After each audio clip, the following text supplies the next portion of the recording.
4 second बाद आपका विशिष्ट एक्सरसाइज का 84 वर्ड पर मिनट के हिसाब से लिखाया जा रहा है। Ready, last ready and start. श्रीमान, उद्योग और व्यापार के मामले में भारतवर्ष में बहुत समय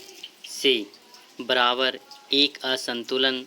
चला आ रहा था और देश में इस बात की आवश्यकता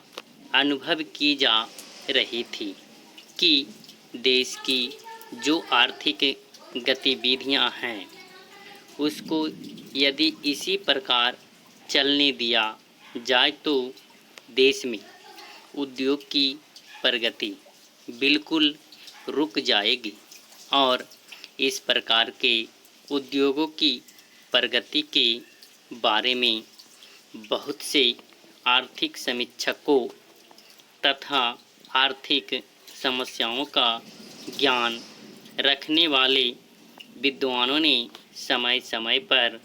अपने विचार प्रकट किए और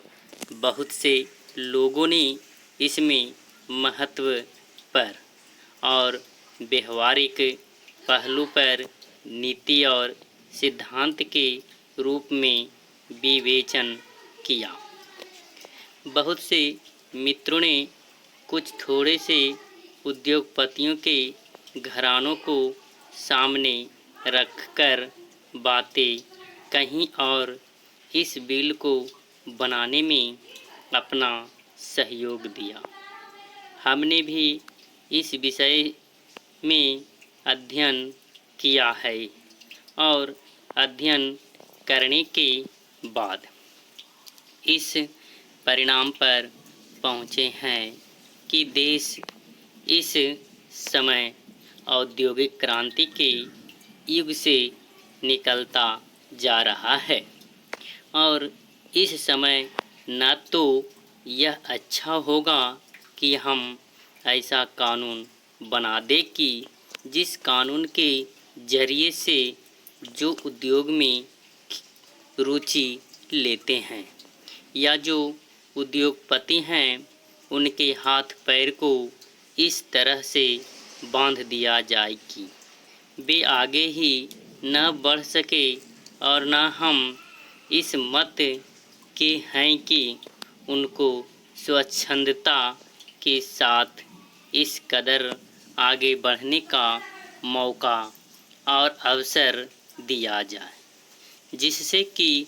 देश की जितनी आर्थिक स्थिरता है वह सारी की सारी नष्ट हो जाए।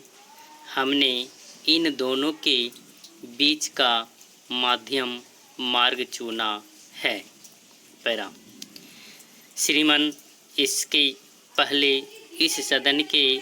और लोकसभा के कुछ माननीय सदस्यों ने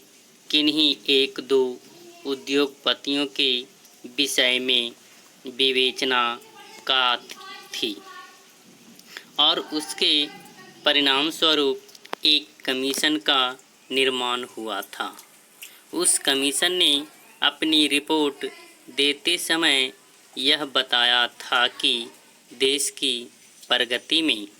और औद्योगिक क्षेत्र की प्रगति में जो एक विशाल अवसर मिलने का संयोग हुआ है उसका केवल थोड़े से उद्योगपतियों के घरानों को श्रेय है जिनके कारण उद्योग में भारतवर्ष आगे चला जा रहा है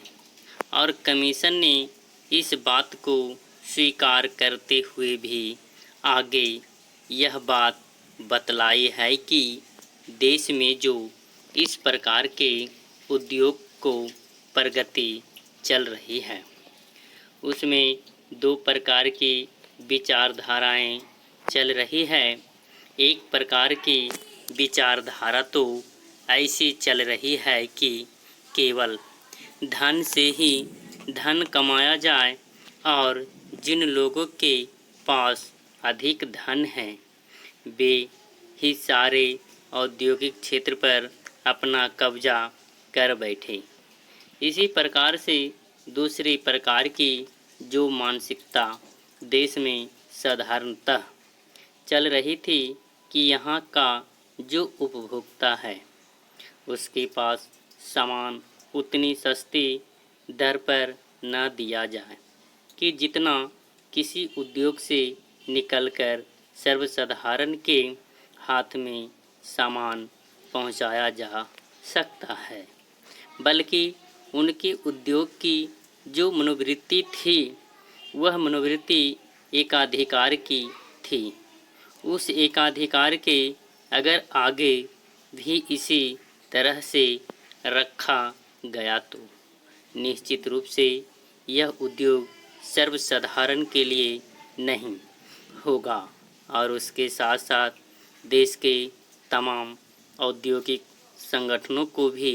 नुकसान पहुँचे। समाप्त। अगर मेरा वीडियो अच्छा लगे तो बेल आइकन दबाना ना भूलें, सब्सक्राइब करना ना भूलें।